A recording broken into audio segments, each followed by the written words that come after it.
Praise the Lord everyone. आज के मनन में आप सभी का पुनः मैं स्वागत करता हूं। मेरे प्रियो, आज हम मनन के लिए निकालेंगे भजन संहिता की पुस्तक, उसका 126वां अध्याय।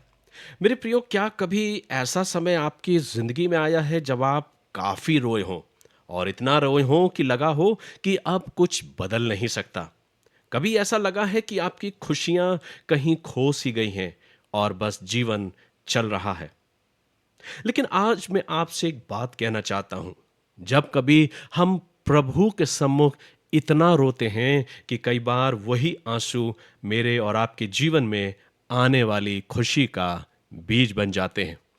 मेरे प्रियो, भजन संहिता 126वां अध्याय उसी ओर इशारा करता है। जब हम भजन 126वें अध्याय को पढ़ते हैं तो ये भजन मुझे और आपको ये सिखाता है कि जो आंसू के साथ बोते हैं वे आनंद के साथ काटेंगे। अभी अभी मैंने आपसे कहा कि कभी कभी हमारे और आपकी जिंदगी में ऐसा समय भी आता है जबकि हम कई बार रोते हैं, हमारे आंखों से आंसू निकलते हैं, हम रोते हैं और ऐसा लगता है कि अब कुछ बदल सा नहीं रहा है। कभी ऐसा लगता है कि हमारी खुशियां कहीं खो सी गई हैं, जीवन बस चल रहा है और हम अपने आंखों से आंसुओं को बहाते जाते हैं। लेकिन हम ये भूल जाते हैं कि परमेश्वर मेरे और आपकी आंसुओं को जानता है। यही आंसू जो आज हम अपनी आंखों से निकालते हैं वो आने वाले समय में खुशियों का बीज बनकर आता है। भजन 125वां अध्याय इसी ओर इशारा करता है कि जो आंसू के साथ बोते हैं वे आनंद के साथ काटेंगे। ये भजन मुझे और आपको ये सिखाता है कि परमेश्वर दर्द को खत्म नहीं करता, लेकिन वह उसे बदल जरूर देता है। उसके पास वो सामर्थ है उन दर्दों को बदलने की। इसलिए मेरे प्रियो, जब भजन 126वां अध्याय जब हम पढ़ते हैं तो लिखा है, जब यहोवा सियोन से लौटने वालों को लौटा ले आया, तब हम स्वप्न देखने वाले से हो गए। तब हम आनंद से हंसने और जय जयकार करने लगे। तब जाति जाति के बीच में कहा जाता था, यहोवा ने इनके साथ बड़े बड़े काम किए हैं। मेरे प्रियो, पहले जो सपना जैसा लगता था, जब कभी हम अपने जीवन में जब स्वप्न को देखते हैं तो स्वप्न देखने वाले ऐसे होते हैं जिन्हें ऐसा नजर आता है स्वप्न में कि कुछ घटित हो रहा है।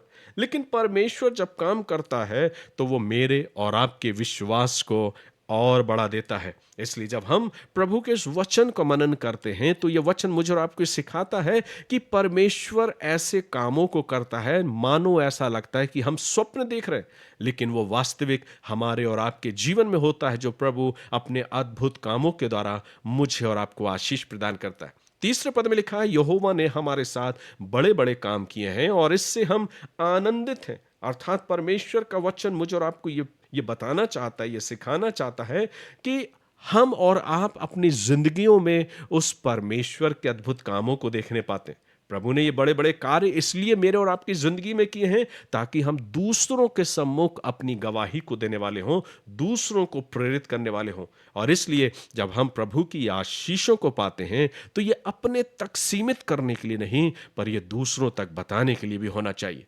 चौथे पद में लिखा है, हे यहोवा, दक्षिण देश के नालों के समान हमारे बंदियों को लौटा लिया। जो आंसू बहाते हुए बोते हैं वे जय जयकार करते हुए लबने पाएंगे। अर्थात यहां एक ऐसी दशा को प्रकट किया जा रहा है जहां पर प्रार्थना निरंतर जारी की गई है, प्रार्थना निरंतर चली आ रही है और ऐसे लोगों के लिए प्रार्थना की जा रही है जो बंधन में है, जो बंदी में है। परमेश्वर उन लोगों को फिर से वापस लौटा कर लाता है। यानी कि हमारे और आपकी जिंदगी में भी एक जर्नी में हम हैं, एक यात्रा में हम हैं, और इसलिए परमेश्वर हमारी उस यात्रा में हमारी और आपकी अगुवाई करता है। परमेश्वर का वचन कहता है, जो आंसू बहाते हुए बोते हैं वे जय जयकार करते हुए लबने पाएंगे। आज आपकी आंखों से निकले हुए आंसू आने वाले भविष्य में आनंद का वो बीज बनेंगे जिसको आप आने वाले दिनों में काटने पाएंगे। इसलिए मेरे प्रियो, परमेश्वर का वचन मुझे और आपको यह सिखाता है कि आज का दर्द कल आपके जीवन में परमेश्वर की आशीष का वो फल होगा, क्योंकि वचन कहता है कि मैं आज बेशक आंसुओं के साथ बो रहा हूं, लेकिन कल मैं आनंद के साथ काटने पाऊंगा। और इसलिए ये उस परिप्रेक्ष्य में दर्शाया गया है कि जब कभी भी हम अपने जीवन में प्रभु के सम्मुख जाकर अपने मन को खोलते हैं, अपने आंसुओं को बहाते हैं, तो वचन कहता है कि प्रभु उन आंसुओं को एक बीज का रूप देता है, जिसे आज हम आंसू बहाते हुए बो रहे हैं, कल हम हंसते हुए जय जयकार करते हुए काटने पाएंगे। वचन लिखता है, वचन का लिखने वाला, चाहे बोने वाला बीज लेकर रोता हुआ चला जाए, परंतु वह फिर पूलियां लिए जय जयकार करता हुआ निश्चय लौट आएगा। ये एक उस भविष्य की आशा की ओर इशारा है, उस आशीष की ओर इशारा है। बेशक आज आप रो रहे हों, बेशक आज आप निराश हों, लेकिन यकीनन इन बातों को याद रखिए, परमेश्वर कहता है कि अंत ऐसा नहीं होगा। अगर बेशक आज आप रो रहे हैं, आने वाले समय में आप अपने हाथों में उस आशीष को देखने पाएंगे, और सिर्फ आशीष को ही नहीं, पर परमेश्वर का धन्यवाद करते हुए, जय जयकार करते हुए लौटने पाएंगे। सो मेरे प्रियो, भजन संहिता 126वां अध्याय मुझे और आपको ये सिखाता है कि बेशक आज आप और हम अपने जीवन में आंसू बहाते हुए जरूर बो रहे हैं, लेकिन कल हम जय जयकार करते हुए काटने पाएंगे। सो प्रभु अपने इन वचनों के द्वारा आपको आशीष दे। और मेरे प्रियो, में प्रार्थना करता हूं कि परमेश्वर आपके हर एक आंसुओं का हिसाब अपनी आशीषों में तब्दील करके आपकी जिंदगियों में दे, और आपकी जिंदगी और रोशन हो और भरपूरी के साथ हो, कि आप अपने जीवन के द्वारा उस आसमान के खुदा की, उस परमेश्वर की, उस परवरदिगार की हम तो सिताइश करने पाए, उसका धन्यवाद करने पाए। प्रभु इन वचनों के द्वारा आप सभी को आशीष दे। God bless you.